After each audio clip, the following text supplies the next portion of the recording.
দক্ষিণ চট্টগ্রাম মসজিদ টেক বর্তমানে মানববন্ধনে শান্তিপূর্ণ অবরোধ সমাবেশে পরিণত। বর্তমানে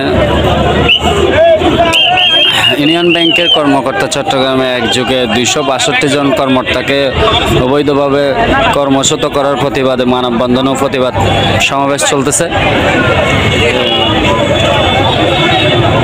চট্টগ্রামের সাথে সাথে আরও বিভিন্ন জেলায় যাদেরকে ব্যাংক থেকে প্রতিহত করা হয়েছে তারা সকাল 8টা থেকেই মসজিদ থেকে মানববন্ধন করতেছে।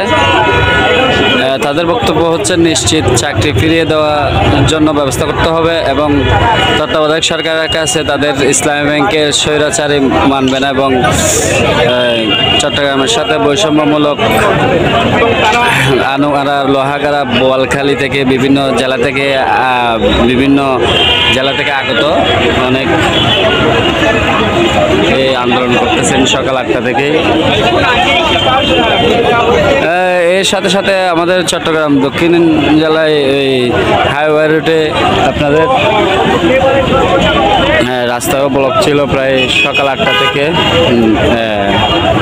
এখন গাড়ি ছাড়া হয়ে গেছে, তারা থেকে গোল চত্বরে অবস্থান করতেছেন।